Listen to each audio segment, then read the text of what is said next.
ସାଙ୍ଗମାନେ ଜୀବନର କିଛି ନିୟମ ମାନି ଚଳନ୍ତୁ। ଯେଉଁଠାକୁ ଇଚ୍ଛା ହେଉନାହିଁ ସେଠାକୁ ଯାଆନ୍ତୁ ନାହିଁ। ଯିଏ ଶୁଣୁନାହିଁ ତାକୁ ବୁଝାନ୍ତୁ ନାହିଁ। ବଦଳି ଯାଉଥିବା ସାଙ୍ଗ କେବେ ରଖନ୍ତୁ ନାହିଁ।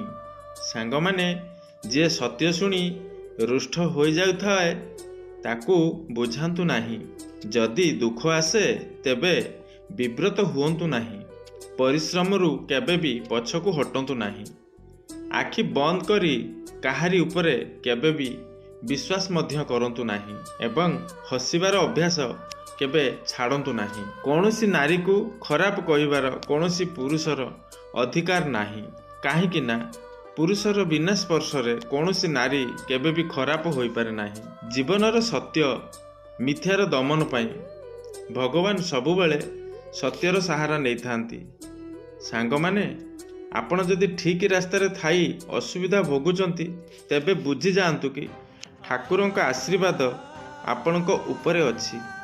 ଧୈର୍ଯ୍ୟର ସହ ସାମ୍ନା କରୁଥାନ୍ତୁ। ଏ ସମୟ ଦିନେ ନା ଦିନେ ଆପଣଙ୍କର ଚାଲିଯିବ।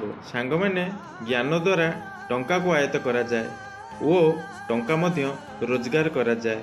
ଜ୍ଞାନ ଆଜୀବନ ନଷ୍ଟ ହୁଏ ନାହିଁ, କିନ୍ତୁ ଟଙ୍କା ଆଜି ଅଛି କାଲି ଚାଲିଯିବ।